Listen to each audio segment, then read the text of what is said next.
नमस्कार, मैं एकता गुप्ता और आप देख रहे हैं हंगामा टाइम्स न्यूज। आइए रुक करते हैं उत्तर प्रदेश की बड़ी खबरों की ओर और ताजा खबरों के लिए अभी तक अगर आपने सब्सक्राइब नहीं किया हंगामा टाइम्स तो सब्सक्राइब करिए और बेल आइकन दबाना ना भूलें।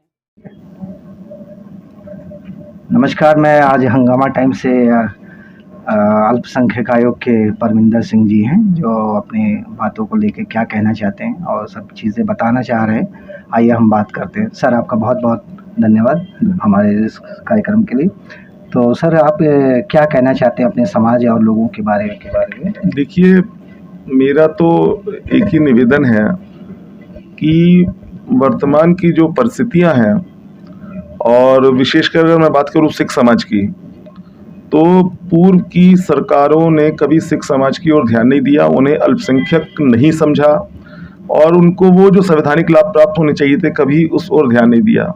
ये पहली बार उत्तर प्रदेश में माननीय योगी जी के नेतृत्व में वर्ष 2017 में जो सरकार आई, या माननीय प्रधानमंत्री जी ने वर्ष 2014 में केंद्र में आने के पश्चात सिख, बौद्ध, जैन ऐसे तमाम अल्पसंख्यक समुदाय के लोग जिनको वो लाभ प्राप्त नहीं होते थे उनकी दिशा में सोचने का कार्य आरंभ किया। और माननीय मुख्यमंत्री जी ने जो सम्मान हम सिखों को दिया है, हम सिख समाज के लोग उनका आभार ज्ञापित करते हैं। हम ऋणी हैं, हमारे पास शब्द नहीं है कि हम उनका किस प्रकार से धन्यवाद ज्ञापित करें।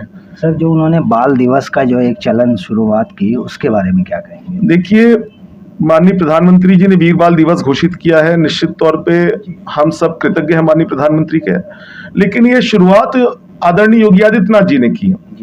सर्वप्रथम वर्ष 2018 में उन्होंने साहिबजादा दिवस, जो गुरु गोविंद सिंह जी महाराज के चारों साहिबजादे और माता गुजरी जी, इनकी शहादत को नमन करते हुए इनकी स्मृति में अपना मुख्यमंत्री आवास पे कार्यक्रम रखने का कार्य किया। और जिस 5 कालीदास को रोजा अफ्तार की दावतों के लिए जाना जाता था, वहां रोजा अफ्तार की दावतें होती थी, लेकिन पूर्व में कभी भी सिख समाज को लेके कोई भी ऐसा कार्य नहीं हुआ जिससे कि उनकी भावनाओं का भी ध्यान रखा जाए। ये पहली बार उत्तर प्रदेश के माननीय मुख्यमंत्री योगी आदित्यनाथ हैं जो साहिबजादा दिवस पे कीर्तन गुरबाणी का आयोजन कराते हैं, गुरु ग्रंथ साहब जी का प्रकाश होता है। और मात्र यही नहीं, वरन जो माध्यमिक शिक्षा का पाठ्यक्रम है उसमें पूरा इतिहास गुरु महाराज का दर्ज किया जाता है, हमारे चारों साहिबजादों का और समस्त गुरुओं की जीवनी को दर्ज किया जाता है। जो विभिन्न ऐसे गुरुद्वारे हैं उत्तर प्रदेश में जिनको जीर्णोद्धार के लिए धनराशि की आवश्यकता थी, वो पहली बार सिख समाज को उत्तर प्रदेश के माननीय योगी आदित्यनाथ जी ने देने का कार्य किया। माननीय योगी आदित्यनाथ जी ने 5 वर्षों में, पिछले 5 वर्षों की बात करूं तो मेरे साथ लखनऊ के विभिन्न गुरुद्वारों में 20 बार मेरे साथ जाके उन्होंने श्रद्धा सुमन गुरु महाराज को अर्पित किए। उन्होंने प्रत्येक वो कार्य किया जिससे सिख समाज का मान सम्मान बढ़े। इस उत्तर प्रदेश अल्पसंख्यक आयोग में 2 सदस्यों को लिया उन्होंने। पंजाबी एकेडमी में जहां वाइस चेयरमैन होता था, वहां सिर्फ उपाध्यक्ष का ही पद वाइस चेयरमैन का ही होता था, वहां 5 मेंबरों को भी दिया। 7 नगर निगमों में 7 सिख पार्षद नामित किए। तो मैं कह सकता हूं कि सबका साथ, सबका विकास, सबका विश्वास की एक नारा दिया, उसको वास्तव में जो प्रधानमंत्री जी के नारे को माननीय मुख्यमंत्री जी ने उत्तर प्रदेश में चरितार्थ करके दिखाया है। इसलिए मैं माननीय मोदी जी और माननीय योगी जी का, विशेषकर योगी जी का, मैं हृदय से आभार ज्ञापित करता हूँ। सर, वो जैसे एक आप बता रहे हैं कि एक कॉरिडोर की भी एक मांग कर रहे हैं कि जैसे जितने भी जहाँ पे गुरु जी वगैरह गए हैं, उसके लिए आप क्या बता रहे हैं? देखिए, मेरी माननीय मुख्यमंत्री जी से भी इस पे चर्चा हुई है। विभिन्न ऐसे गुरुद्वारे जहाँ गुरु महाराज जी के पावन चरण पड़े हैं, चाहे वो गुरु नानक देव जी महाराज हो, चाहे गुरु तेग बहादुर जी महाराज हो, चाहे गुरु गोविंद सिंह जी महाराज हो, इनके जहां जहां चरण पड़े उन सबको जोड़ना और एक सर्किट बनाना, एक कॉरिडोर बनाना, इसके लिए सरकार में प्रस्ताव लंबित है और शासन इसको देख रहा है। इसके अतिरिक्त अयोध्या में भी माननीय मुख्यमंत्री जी ने आश्वासन दिया है कि जहां जो हमारे भक्त प्रभु श्री राम लला के दर्शन करेंगे तो उनको वहां रिहाइश, हमें एक गुरुद्वारे के लिए हम लोगों ने जगह की मांग की है, वहां हम उनको रिहाइश भी देंगे, गुरु महाराज का लंगर भी देंगे, ताकि जहां वो आध्यात्मिक तौर पे अपने आप को नमन हो प्रभु रामलला के आगे, तो उनको वहाँ एक सुखद एहसास जो है वो गुरुद्वारा साहब में नमन करके हो। और साझा संस्कृति, हमारी सनातन संस्कृति है, इसको विस्तार का एक ये और सुदृढ़ करने का एक अच्छा अवसर है। माननीय मुख्यमंत्री जी ने भी इस पे अपनी सहमति जताई है। सर, आप लोग जैसे जहाँ भी कोई आपदा आती है, कुछ चीजें आती हैं, तो मैं देखते हैं सिख समाज जो है बढ़ चढ़ के उसमें हिस्सा लेता है, तो उसके बारे में क्या कहेंगे? देखिए, सिखों का जन्म जी सिर्फ सेवा के लिए हुआ है। जी गुरु नानक देव जी महाराज ने 3 सिद्धांत दिए। पहला दिया कि नाम जपना की मतलब प्रभु की स्तुति करना, दूसरा कहा कि किर्त करना मतलब मेहनत करना, तीसरा कहा वंड छकना कि जो भी आप उस हक की कमाई से लाए उसको सब में बांट के खाना। आज वही गुरु नानक देव जी महाराज ने जो 20 रुपया का सच्चा सौदा किया था, उस समय साधुओं को लंगर कराया था, आज उन्हीं की देन है कि पूरे विश्व में सिख समाज प्रत्येक जगह जहां आपदा आती है, अभी यूक्रेन में युद्ध में भी जाके सिख समाज वहां लंगर लगा रहा है और पीड़ितों को हम लोग सिर्फ लंगर ही नहीं कर रहे पर उनको उपचार वगैरह भी सारी चीजें उपलब्ध करा रहे हैं। तो ये सब गुरु महाराज का आशीर्वाद। और देखिए, मैं अपने आप को बहुत धन्य मानता हूँ कि भारत भूमि ये ऋषियों मुनियों तपस्वियों की भूमि रही है, संतों महात्माओं की भूमि रही है और यहाँ मुझे पैदा होने का अवसर मिला। इस भूमि के प्रति हम जितनी कृतज्ञता ज्ञापित करें, लेकिन मैं आपको ये बताना चाहता हूं कि सिख समाज इस देश की बाढ़, जिसको कहते हैं ना, जो कटीले तार लगे होते हैं, तो ये इस देश की बाढ़ है। मैं देशद्रोहियों को और ऐसे देश के अंदर और देश के बाहर के लोगों को भी बताना चाहता हूं जो देश का बुरा चाहते हैं कि जब तक सिख समाज है, उस देश के साथ कोई भी खिलवाड़ नहीं कर सकेंगे। हम अपने प्राण त्याग देंगे लेकिन इस देश पे आंच नहीं आने देंगे। सर, एक आखिरी सवाल ये कि आप अपने समाज के लिए क्या मैसेज देना चाहिए? देखिए, मेरा अपना ये मानना है कि प्रत्येक समाज को प्रगति की ओर सोचना चाहिए और सरकार की जितनी सुविधाएं, चाहे वो छात्रवृत्ति की हो, चाहे टर्म लोन योजना की हो, और ऐसी जितनी भी हैं, इन सब का लाभ लें और एक आदर्श समाज की स्थापना में बुद्धिजीवियों को विशेष करके समाज सेवी को मैं विनती करूंगी वो आगे आए। चलिए, बहुत बहुत धन्यवाद सर आपका। पैरां दे विच चांदी दियां चांदना नच्चण लगी ने लईयां पानी मजाजणे नच्चण लगी ने लईयां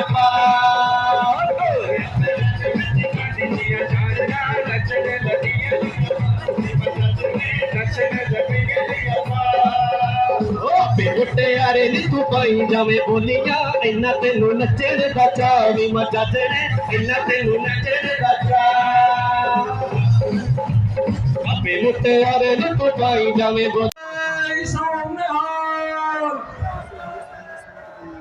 माननीय प्रदेश पाठक जी हमारे बीच में पहुंच चुके हैं। श्री नवीन अरोड़ा जी अपर पुलिस महानिदेशक हमारे बीच में तशरीफ ला चुके हैं। जोरदार स्वागत और एक जयकारा बोले सोमनाथ। श्री अकाल।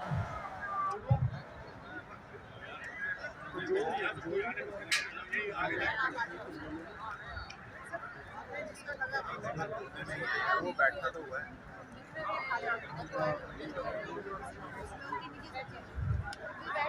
मैं निवेदन करूंगा सरदार मनजीत सिंह जी से, सरदार रंजीत सिंह जी से, सरदार रविंदर सिंह जी कोहली जी कृपया करके मंच पे आने की कृपा करें। सरदार मनजीत सिंह जी, सरदार रंजीत सिंह जी, सरदार अरविंदर सिंह कोहली। ये डाइस के माइक करो, डाइस। सरदार मनजीत सिंह जी, सरदार रंजीत सिंह जी, सरदार रविंदर सिंह जी कोहली कृपया करके मंच पे आने की कृपा करें।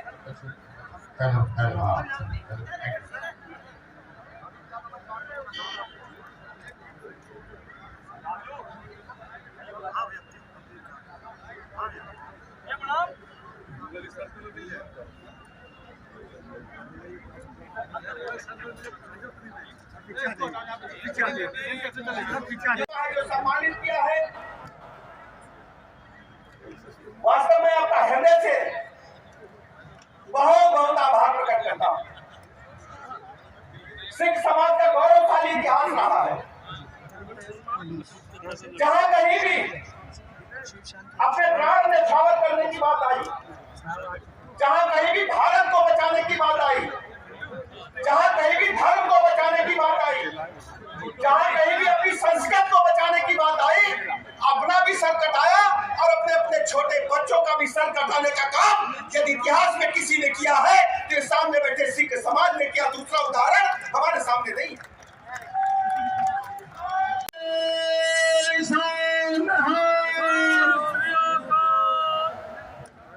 माननीय मुख्यमंत्री जी ने अपने सांसदीय काल में जिस समय ये पार्लियामेंट मेंबर थे, उस समय एक घोषणा, एक बात पार्लियामेंट में कही थी कि साहिबजादा दिवस जो बाल दिवस है वो साहिबजादा दिवस के रूप में मनाया जाना चाहिए। और ऊपर वाले ने इतनी कृपा की कि उसके अगले ही साल इनको प्रदेश का माननीय मुख्यमंत्री बनाया और इन्होंने माननीय मुख्यमंत्री बनते ही अपने इतिहास में पहली बार उत्तर प्रदेश सरकार में माननीय मुख्यमंत्री आवास में साहेबजादा दिवस को मनाया। बाबा जी की सवारी, साहिब श्री गुरु ग्रंथ साहिब की सवारी इन्होंने अपने सर पर लेकर अंदर गए। एक ऐसी शख्सियत जिन्होंने जो गुरु तेग बहादुर साहिब और गुरु गोविंद सिंह महाराज जी के दिखाए हुए रास्ते पर चलते हुए जिस तरीके साहिबजादों के लिए हमेशा ही अपनी आवाज को बुलंद किया, मैं उनका इस समागम में बहुत ही चाव उत्साह से जी आया कहता हूं, स्वागत करता हूं।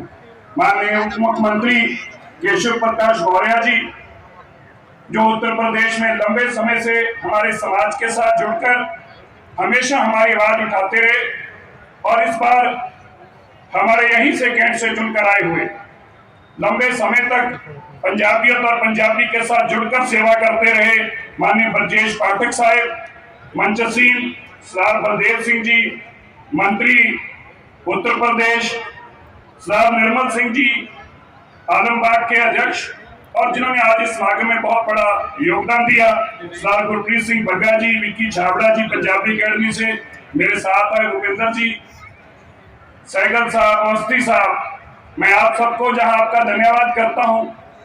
माननीय मुख्यमंत्री जी, वैसे मैंने जैसे पहले कहा, देश नहीं पूरी दुनिया ने वो नजारा देखा जब साहिब श्री गुरु ग्रंथ साहिब महाराज जी की सेवा आपने खुद की, ऐसी महान सेवा या सालों साल हजारों साल यज्ञ करने पर प्राप्त होती है। आप योगी हैं, आपने बहुत बड़ी सेवा इसी जन्म में नहीं बल्कि पिछले जन्मों में की होगी, जो आपको इतनी महान सेवा प्राप्त हुई और एक ऐसी पवित्र धरती का मुख्यमंत्री के रूप में दूसरी बार सेवा करने का सौभाग्य प्राप्त हुआ। ये वो धरती है जहां गुरु तेग बहादुर साहिब जी ने चरण पड़े, जहां गुरु गोविंद सिंह जी इस लखनऊ शहर में 2 से ज्यादा महीने अपने माता जी के साथ रहे। बहुत पवित्र धरती। और मुझे यह भी बताया गया, मुझे सुनकर बहुत खुशी हुई कि माननीय मुख्यमंत्री जी योगी जी अक्सर उस स्थान पर अकेले जाया करते और दर्शन करते हैं। माननीय योगी जी, हम बहुत छोटे हैं, आपके पास परमात्मा का ये जो राज होता है, ये कोई सहयोग से, परिश्रम से नहीं मिलता था।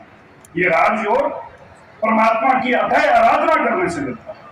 जब परमात्मा की इतनी आराधना करता है, तभी लाखों करोड़ों अरबों में से आपको ऊपर होकर इस समाज के उत्थान के लिए सेवा करने का मौका मिलता है। बहुत सारे लोग एक दूसरे से ईर्ष्या करते हैं और वो यह कभी नहीं समझ पाते कि राजयोग उस परमात्मा ने देना है। और ये राजयोग क्या है? समाज की सेवा करने का योग। मैंने आपके दर्शन 2009 के लोकसभा के बाद हमारा एक गुरुद्वारा है नानकदेव साहिब, उसके पीछे विश्व हिंदू परिषद का एक दफ्तर है, एक समागम था ऑफिस में आपके। योगी जी, अगली बातें आपने क्या कही वो तो मैं नहीं कहूंगा, लेकिन पिछली बात आपने जो कही वो मैं जरूर यहाँ पे कहूंगा। मुझे याद है इन्होंने बहुत बड़े नेताओं के बारे में बोलते हुए और बाद में अंत में ये कहा कि हमें सीख लेनी चाहिए गुरु गोविंद सिंह जी से। ये 2008 या 2009 की बात है, चुनाव लोकसभा का हारने की बात है, उसके बाद की मीटिंग थी, जब भारतीय जनता पार्टी की सरकार नहीं बनी, उसके बाद एक मीटिंग थी। तो माननीय योगी जी, मैं उस वक्त आपको देखा, बड़े यंग थे आप, कान में आपके, क्योंकि योगी हैं। तो मौर्य साहब, मैं हैरान हुआ। पहले तो मैं इसलिए हैरान हुआ कि वहां पे बहुत बड़े बड़े लोग थे। स्वर्गों में वासव विश्व हिंदू परिषद के मुखी जब थे तब वो भी वहां पे थे, सिंगल साहब। तो हम तो बड़ा हैरान हुए कि यार ये नौजवान ऐसा बात कर सकता है और सबको ललकार कर बोल रहे हैं। अरे हमें सीख लेनी चाहिए गुरु गोविंद सिंह जी के। मैं आपके अल्फाज है, मेरे नहीं है उस दिन के आपके अल्फाज है। हमें सीख लेनी चाहिए गुरु गोविंद सिंह जी के। अरे जब राज में वोटें नहीं होती थी, जब सतकिरपान से लड़ना पड़ता था, गुरु गोविंद सिंह जी झुके नहीं। 4 साहिबजादे इस देश के, इस धर्म के बना न झुके, न झुकने दिया, न धर्म बदलना, न बदलने दिया। 4 साहिबजादे वार दिए और हम चंद वोटों के लिए चल पड़ते हैं। ये ठीक नहीं है, ये बात आपके अल्फाज हैं। और मैं सुनकर बड़ा हैरान हुआ कि इतनी बड़ी बात और इतने बड़े समाज में और सब लोगों को बगाड़ कर कह रहे हैं कि तुमने ये किस संबंध में था, वो मैं बात से आपसे अलग से करूंगा। योगी जी, ये कि मैं बंगला साहब गुरुद्वारे में था, तो बहुत सारी सोशल मीडिया पे वीडियो वायरल होने लग पड़ी एक दिन। तो मैं गुरुद्वारा बंगला साहब में था, तो हमारे हेड ग्रंथी साहब मुझे बोले ये कि ये जो योगी जी की वीडियो है ये जरा चेक कराओ, ये सही है। उन्होंने कहा है कि देश के अंदर एक बाल दिवस साहिबजादों के नाम से दिन होना चाहिए। तो हम भी बड़े चर्चित थे कि कोई किसी के मन में ऐसी भावना है, क्योंकि दुनिया में देखिए सभी धर्म बहुत सत्कारित है। हमारे गुरुओं ने कहा धर्म सबसे सब पवित्र है, धर्मों में कोई ऐसा बराबर ऐसा नहीं है कि धर्म में कमियां। लोगों की मानसिकता बदल दी गई, पर यह भी बात नहीं भूली जा सकती कि जो साहिबजादों की और गुरु तेग बहादुर साहब जी की ऐसी शहादत ना दुनिया में हो सकती ना होगी, लेकिन उस भावना को अपने मन के अंदर रखना, उतना दर्द अपने पास हो, यह बहुत कम लोगों के पास है। और गुरु गोविंद सिंह जी महाराज जी ने हमें जो ये सिर पर ताज सजाकर दिया, देखिए उस वक्त जब मुगल हुक्मरान थे, जब किसी को आदेश नहीं था सिर पर दस्तार बांधने का, किसी को आदेश नहीं था मुट्ठी पहनने का, किसी को आदेश नहीं था घोड़े पे चलने का, किसी को आदेश नहीं था शस्त्र रखने का, तब गुरु साहब ने कहा मेरे सिख ऐसे होंगे, हर सिख राजे के बराबर होगा, महाराजे के बराबर होगा। तुम तो अंगूठियां पहनने को कहते हो, ये गड़े पहनकर घुमा करेंगे, ये शस्त्र और कृपान अपने साथ हर वक्त रखेंगे, ये सिर पर ताज वक्त सजा कर रखेंगे। और वो हालात बने। आज देखिए पूरी दुनिया के अंदर जहां भी कहीं मानवता को जरूरत पड़ती है तो सिख अपना शीश देने से पीछे भी नहीं हटता। और जो देश की सरकार श्री नरेंद्र मोदी जी ने परसों करके दिखाया, देखिए हमने 70 साल तक बहुत पीड़ा झेली है। लोग कई बार हमारे बारे में सोचते हैं, माननीय योगी जी मैं 1 मिनट और लूंगा, ज्यादा समय देना नहीं, आप लोगों को भी बताना जरूरी। लोग हमारे बारे में सोचते हैं यार ऐसे क्यों करते हैं, यार ये हर बात में और क्यों जाते हैं, यार ये जो कहते हैं उस पर खड़े होकर बाद में ऐसा क्यों करते। कारण है योगी जी 70 साल तक हमारा दर्द किसी ने समझा नहीं, पार्टीशन हो गई, वादे किए गए, कोई पूरे ना हुए, तो इतनी मन के अंदर गुस्सा और पीड़ा जो है वो बढ़ती रही। लेकिन पहली बार कोई ऐसे आए जिन्होंने हमें हमारे अपने पास बैठ के पहले हमारा दर्द समझा, फिर उसका निदान निकाला। ये कारण है। आप देखिए लाल किला, ये लाल किला वो किला है जिस लाल किले के ऊपर ना जाने कितने लाखों बेगुनाह लोगों के खून, कितने लोगों के मारने की, कत्ल करने के संदेश दिए गए यहां से। और फिर 1783 में जब बाबा बघेल सिंह जी लाल किले पे आए, लाल किला शाह आलम II के होते जीता, यहाँ पे केसरी निशान लगाया, संधि हुई और संधि के बाद 10 महीने यहाँ रहे। माननीय योगी जी जिस स्थान पर गुरु तेग बहादुर साहब महाराज जी की शहादत हुई थी वो स्थान ढूंढा, सुनहरी मस्जिद के दीवार के साथ दीवार बनाकर गुरुद्वारा शीशगंज साहिब बनाया, जहां उनका संस्कार हुआ था रकाबगंज साहिब बनाया। और इसी तरह आज उस लाल किले के ऊपर जाकर पहली बार हुआ जब देश के गृह मंत्री जिस तरह मेरे साथ बैठे थे तो उन्होंने कहा यार जो भी कहो गुरु तेग बहादुर साहब की शहादत बहुत महान है, पर यह भी नजारा कभी किसी ने सोचा होगा जिस लाल किले से ऊपर से कभी गुरु तेग बहादुर साहब जी की शहादत का फरमान हुआ हो, आज उस लाल किले के फसाड के ऊपर 700 फुट के ऊपर गुरु तेग बहादुर साहब जी के जीवन की वो गाथा सुनाते हुए उनकी जय जयकार हो रही हो, मोदी जी के कारण ही हो सकती थी। योगी जी आपकी सरकार और मोदी जी के कारण ये संभव हुआ, इसलिए पूरा देश और दुनिया के सिख मोदी जी का धन्यवाद करते हैं। अब हम भी आए हैं, मैं योगी जी सिरसा का रहने वाला हूं। मैं दूसरा वाक्य शेयर करके अपनी बात को समाप्त करूंगा। तो मेरे पिताजी, हम गांव के देहाती लोग हैं, गांव में रहते थे। वो एक बार एक मुख्यमंत्री में नाम नहीं लेता सिरसा आए तो पंचायत के 10-12 लोग किसी काम के लिए मिलने गए। हम बालक थे, हम भी साथ चले गए। तो हम बाहर गए तो जो रेस्ट हाउस था, जब उसमें अंदर गए तो 2 पुलिस के लोग वहां पे खड़े चेकिंग कर रहे थे, कर ली। तो एक और आए पीछे से, बोले ये सिखड़े ये सिखड़े अंदर गए हैं, जरा पीछे ध्यान रखना। और ये आज हम आए हैं, हमें किसी ने पूछा तक नहीं, हम देश के प्रधानमंत्री को मिलने जाते हैं, हमें कोई चेक तक नहीं करता। ये आपका विश्वास है और ये उन लोगों का था, इसलिए हम योगी जी आप पे विश्वास करते, ऐसे ही नहीं करते। आपने हमें मान सम्मान दिया इसलिए हम आप पे विश्वास करते हैं। मैं आपका कोटान कोट धन्यवाद करता हूँ। मैं जितनी बार यहाँ पे आया हूँ लखनऊ में, आपके इतने मुरीद हैं सिख, इतने मुरीद हैं। मैं आपको एक बात कहूँ, दुनिया में कहीं चले जाओ, कोई भी सिख आपको जहां खड़ा मिले वो एक बात जरूर कहेगा, यार योगी जो भी है ना मर्द बंदा यार, इन्हें गुरु गोविंद सिंह पातशाह और गुरु साहिबजादे दी गल साथ में की थी।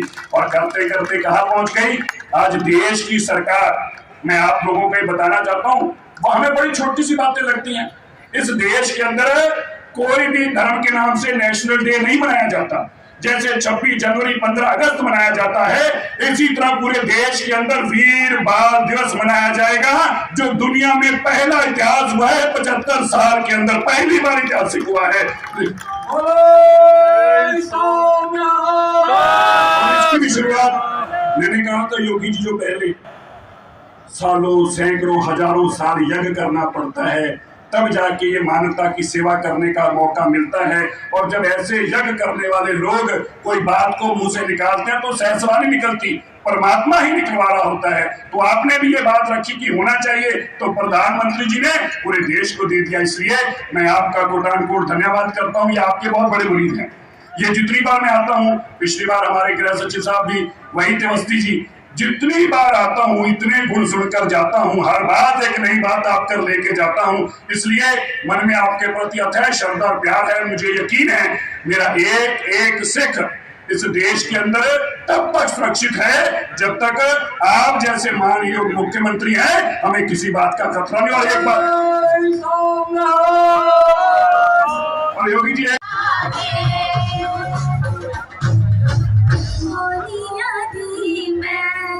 सड़क बना जितो लंगे थले कत सारी बोलिया ना मैं बरा मानी पर दी रंगला पारी बोलिया दी मैं सड़क बना के लिखने लगी सरकारी हिम्मत जग पटिया ये देखो करिया वाली आप ले कुछ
रेलगड्डी आई हमारी, सब साथ रहेंगे हमारा। 3, 2, 1 go।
उप मुख्यमंत्री श्री केशव प्रसाद मौर्य जी,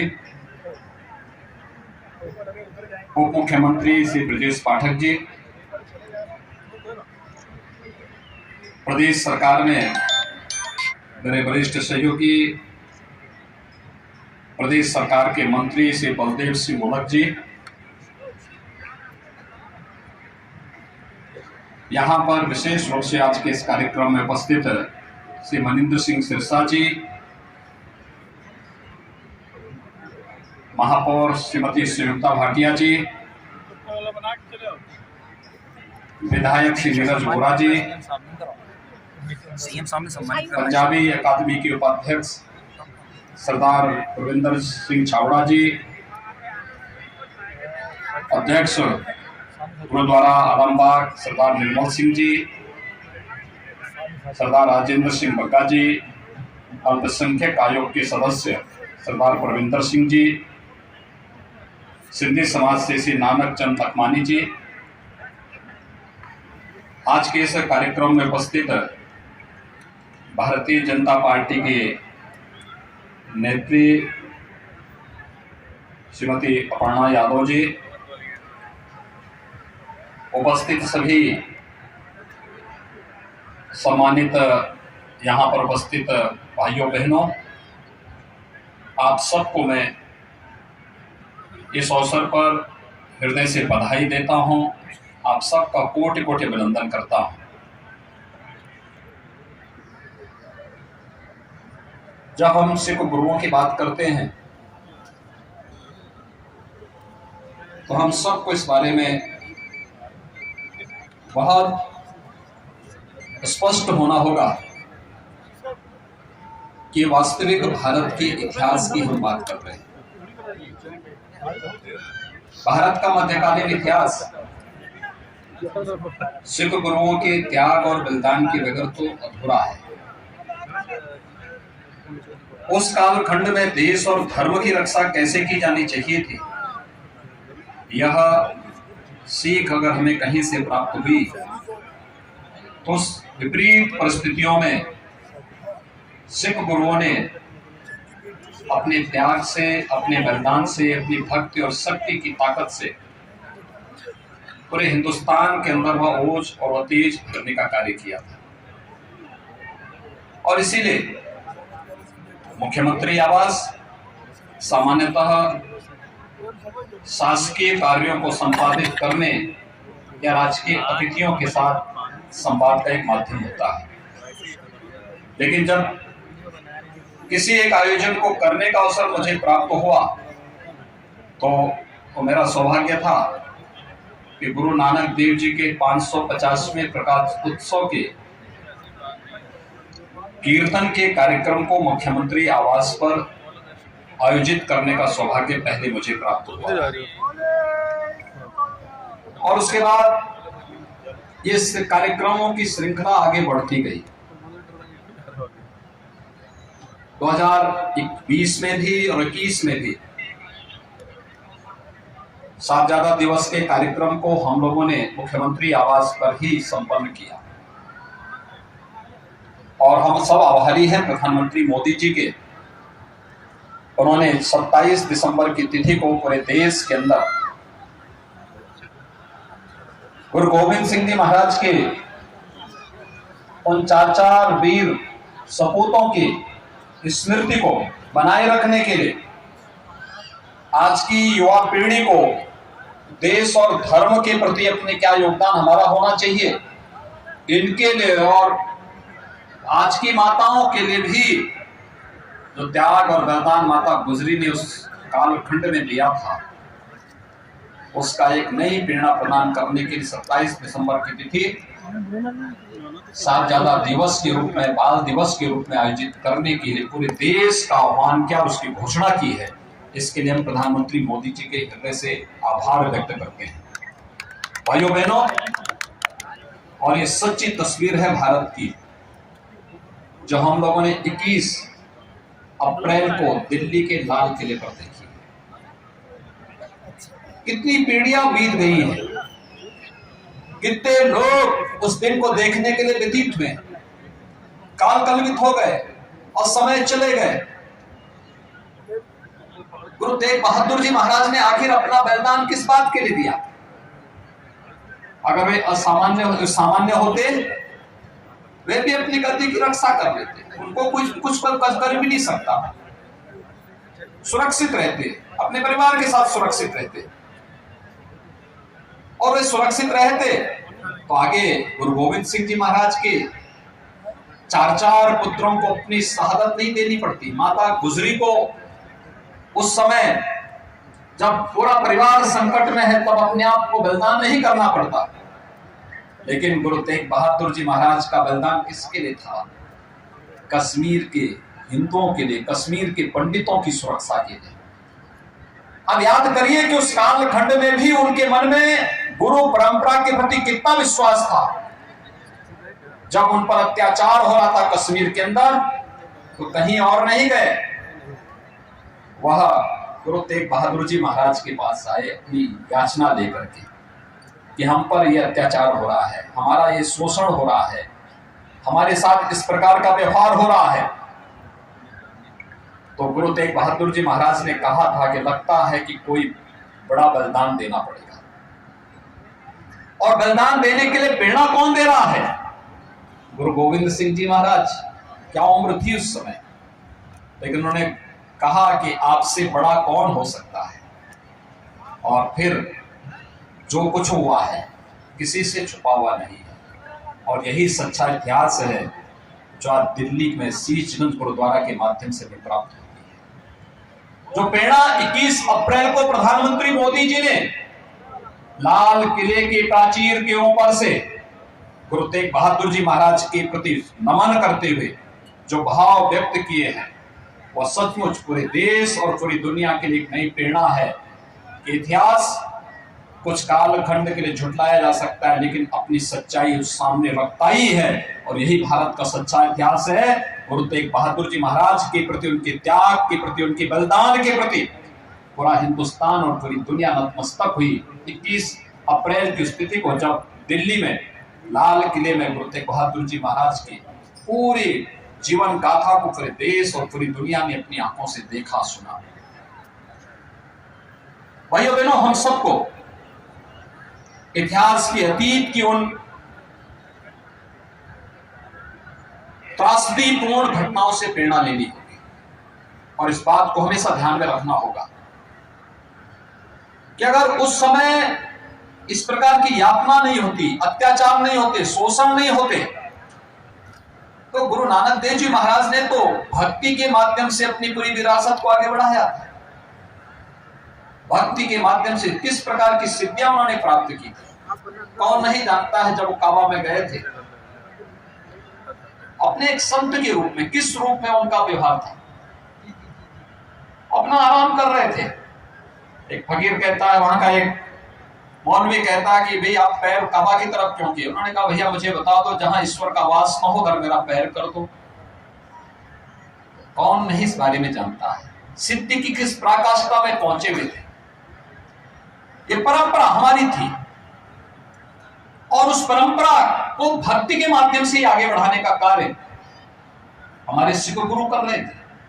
लेकिन जब देश और धर्म दोनों संकट में आया, तो भक्ति को शक्ति पुंज के रूप में कैसे आगे बढ़ना है, यह आगे सिख गुरुओं का बलिदान, उस एक नई कथा को भी हम सब के सामने, वह गाथा पूरे देश के सामने, पूरी दुनिया के सामने है। और इसीलिए मैं बार बार कहता हूं कि भारत का मध्यकालीन इतिहास सिख गुरुओं के त्याग और बलिदान के बगैर, उस गाथा के बगैर अधूरा है। और इसलिए प्रत्येक भारतीय का दायित्व बनता है कि वह आज अगर सुरक्षित है तो अपने इन सिख गुरुओं के प्रति श्रद्धा और आस्था का भाव को जरूर बना के जहां कहीं भी कोई हमारे बीच में फूट डालने का प्रयास करता है, हमें उसे तत्काल नकारना चाहिए। हमारे सामने गुरु नानक देव जी से लेकर के गुरु गोविंद सिंह जी महाराज तक, और 4 साहबजादों से लेकर के अभी आपने देखा होगा काशी में काशी विश्वनाथ धाम की स्थापना हुई। प्रधानमंत्री मोदी जी के नेतृत्व में भव्य स्वरूप काशी विश्वनाथ धाम का आया है। काशी विश्वनाथ मंदिर में उसे स्वर्ण मंडित करने का काम किसने किया था? महाराजा रणजीत सिंह जी। हमें नहीं भूलना चाहिए इन सब चीजों। 2.5 मन सोना उन्होंने उस समय काशी विश्वनाथ मंदिर में उपलब्ध कराए थे स्वर्ण मंडित करने के लिए, और केवल गोल्डन टेम्पल को ही नहीं, अमृतसर के गोल्डन टेम्पल को ही नहीं, वही आस्था का भाव काशी विश्वनाथ मंदिर के प्रति भी था। यह है हमारी सिख गुरुओं की परंपरा।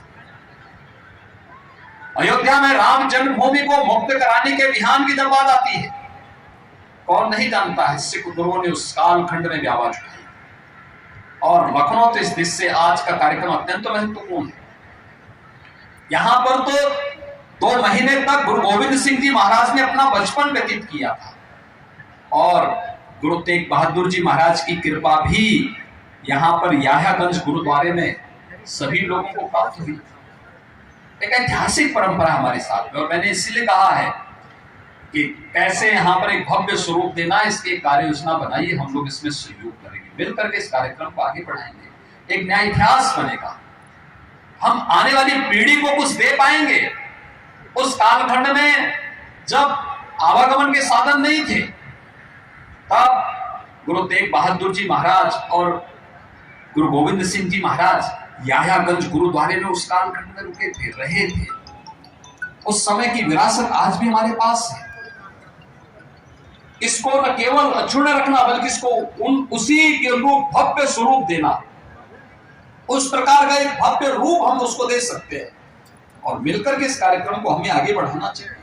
और मैं तो इस बारे में कहता हूं, हम लोगों ने 4 साहिबजादों के कार्यक्रम को, गुरु परंपरा के कार्यक्रम को पाठ्यक्रम का तो हिस्सा बनाया ही है। हमने पंजाबी एकेडमी को भी कहा है कि हमें इस पर तमाम प्रकार की प्रतियोगिताओं को स्कूल में आयोजित करने चाहिए, कार्यक्रमों को आगे बढ़ाना चाहिए, पाठ्यक्रम का इसको हिस्सा बनाना चाहिए, लोग जान सकें सिख गुरुओं की, सिख योद्धाओं के त्याग और बलिदान को, आजादी की लड़ाई में उनके योगदान को लोग जान सकेंगे। इन सभी परंपराओं को तो जो लोग गुमराह पैदा करने का प्रयास करते हुए अपने आप बेनकाब साबित होंगे, अपने आप ही वे परास्त होंगे। हम सबको मिलकर के इस कार्यक्रम को आगे बढ़ाना होगा, और इसीलिए जब भी मुझे अवसर मिलता है, मेरा सौभाग्य है कि मुझे 2017 में जब मैं मुख्यमंत्री बना था, तो सबसे पहला मुझे किसी एक धर्मस्थल में जाने का अवसर प्राप्त हुआ, तो याह्यागंज बैसाखी के अवसर पर मुझे याह्यागंज गुरुद्वारे में ही बैसाखी के आयोजन के साथ जुड़ने का अवसर प्राप्त हुआ था। और इस बार भी बैसाखी के अवसर पर बड़े बड़े कार्यक्रम रखे गए थे, लेकिन मैंने अपने कार्यालय से पूछा, मैंने कहा क्या कार्यक्रम है? तो उन्होंने कहा फलाने राजनीतिक कार्यक्रम है। मैंने कहा राजनीतिक कार्यक्रम के अलावा कुछ धार्मिक कार्यक्रम भी तो है, आज बैसाखी का आयोजन भी तो है। तो कहा हाँ। मैंने कहा आपको मालूम है बैसाखी का खालसा पंथ की स्थापना का दिवस है, और हमें याह्यागंज गुरुद्वारे जाना चाहिए, क्योंकि मैंने वहीं से शुरुआत की थी अपने कार्यक्रम को आगे बढ़ाने की। जब मैं गया तब यहाँ पे मुख्यमंत्री आवास पर भी आयोजन हुआ था। गुरु ग्रंथ साहिब को अपने सिर में लेकर के जाना हमारे लिए सौभाग्य की बात है।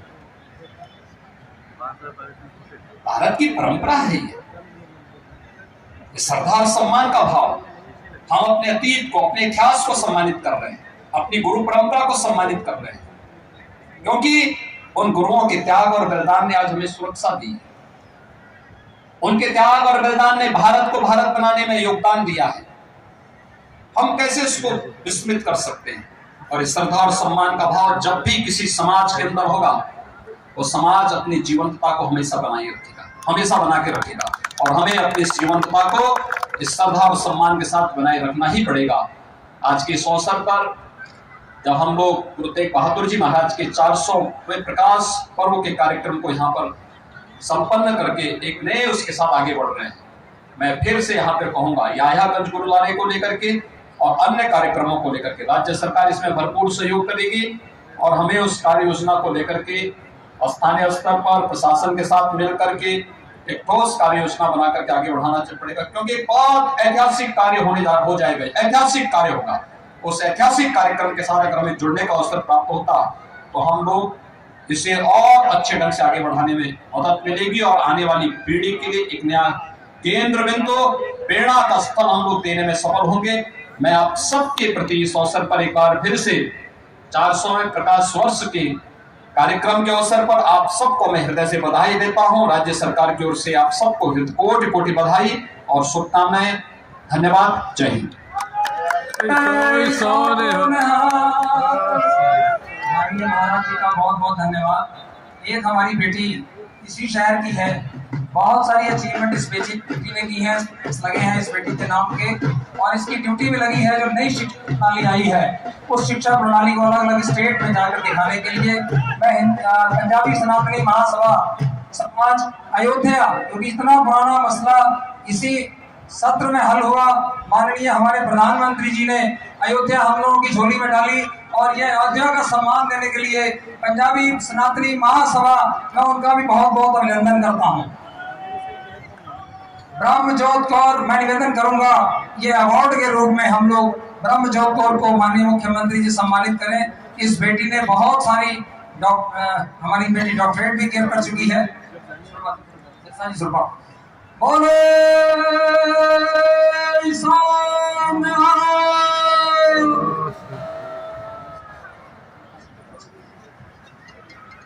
बहुत बहुत धन्यवाद माननीय योगी जी का। और इन्होंने हमसे एक वायदा किया, Guinness book of world record वाली गत्ता पार्टी बस 10 मिनट के लिए शो देखेंगे। सरदार बलदेव सिंह जी जो इस कार्यक्रम का आयोजक हैं, मैं उनसे निवेदन करूंगा धन्यवाद करने का कृपा करें जब तक गत्ता पार्टी जो है वो अपना सरदार मनजिंदर सिंह जी, सरदार बलदेव सिंह मोहम्मद को सम्मानित करें। बोले